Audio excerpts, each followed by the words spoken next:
Hello, I'm that one guy, and this is my laptop. It's broken. So we are going to fix it. It had some kind of problem. The CPU is now not responding. At first the problem was that it would start up and then shut down immediately afterwards. But by unplugging the battery right here, like so, and then holding down the power button for a little while, I was able to reset the system. That's apparently a thing. I'm going entirely off of YouTube tutorials here, so this is going to work just great. What we're going to do is detach this entire fan setup, because underneath here is the CPU, and we are going to clean it, reset it, and do some thermal paste nonsense. We've got all these tools over here. We've got screwdrivers, a clamp, a dish for all the screws that I'm going to be taking out. Here is our thermal paste. It is really cool stuff. It has silver and diamond and silicone and all kinds of cool materials in there.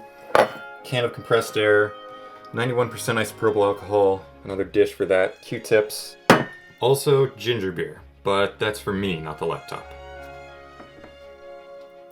This stuff smells really bad, and also apparently the fumes are not that great, so I'm going to be using a mask, and it makes me look kind of like a psychopath surgeon. Let's start unscrewing all these things. All of these screws right here are spring-loaded, so they can't actually detach from the casing at all, which is nice.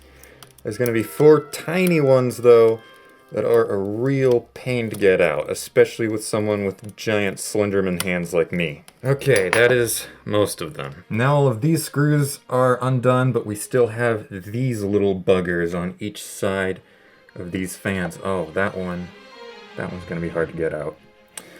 Oh boy, I love fixing computers when I don't know what I'm doing. All of this is based off of YouTube tutorials, by the way, all of it. In case these screws are too tight, I have this little clamp. The idea is that I use this clamp, can't really do it one-handed, to turn the screw for me. Because like I said, giant Slenderman hands. Got it.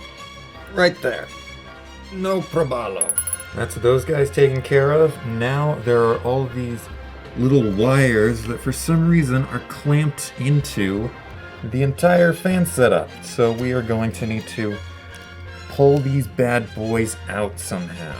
Nice and easy. Don't want to break anything. I am not a surgeon, and I never will be. Let's try extricating the fan setup for now a little bit. It's all loose. It's all coming together. These wires over here are a problem. Let's try and get those out.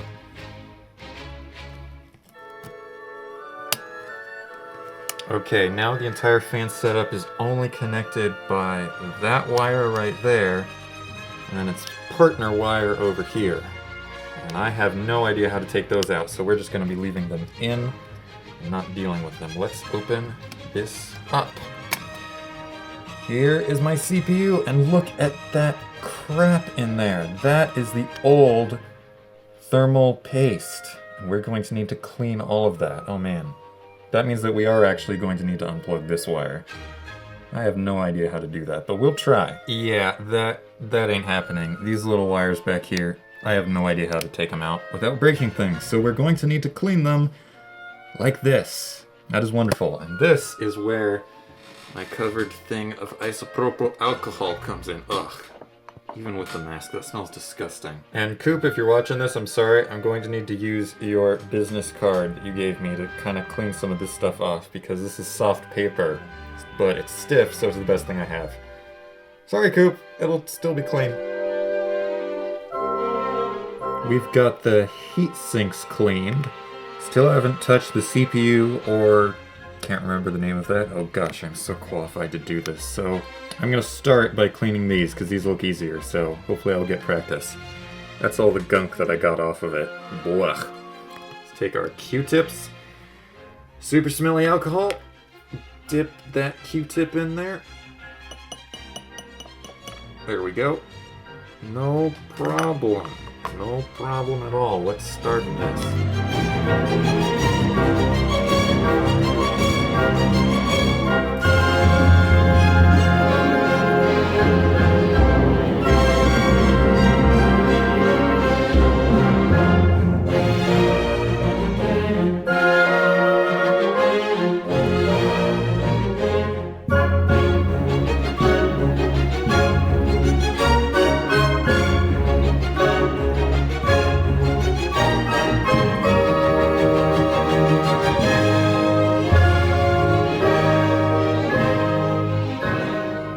sinks are done. Now time for the actual difficult hard part. Cool, I forgot to record the initial cleaning process, but it was pretty harrowing, so maybe it's best that you didn't see that. As you can see, they're partially cleaned. Now it's just time to go in with the alcohol and the Q-tips, and hopefully that will be good. We want to get them to a mirror shine. So pretty.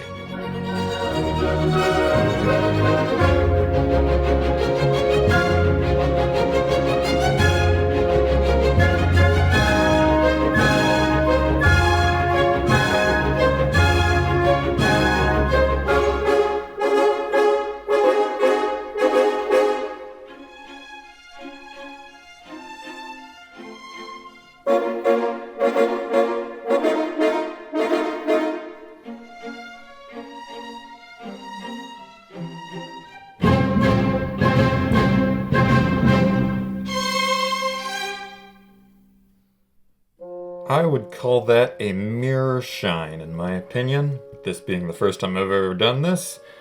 Now it is time for this stuff.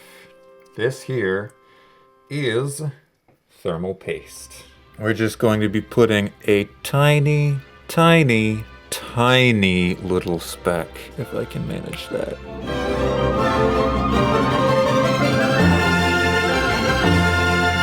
That looked kind of weird, but it worked. Next one.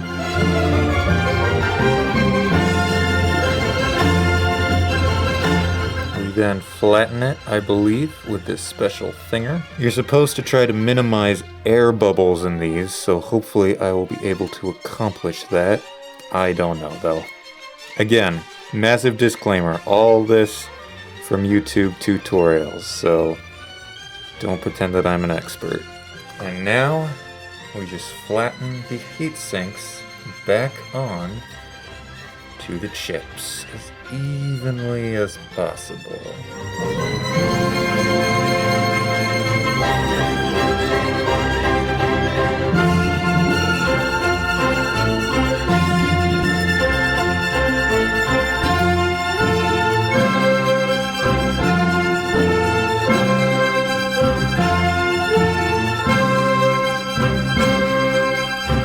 Alright, it's all put back together, it's dusted, it is time to figure out if this thing actually works. The moment of truth.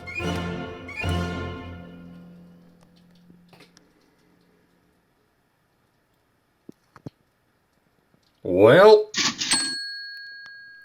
it was this thing's fault. It was the RAM, not the CPU. That whole thing was completely and utterly pointless. I had no clue what I was doing. That's just great. But now my computer works again. Yay! And I guess the newly applied thermal paste will be good. Oh man, I'm seeing all the dust flying around in the camera. That looks awful. That's probably going to get in my computer. Blah. Well, that is the end of my saga. The moral of the story is just have someone else fix stuff for you. Man, that was easy. Did I really just say that? This video was not sponsored by Staples.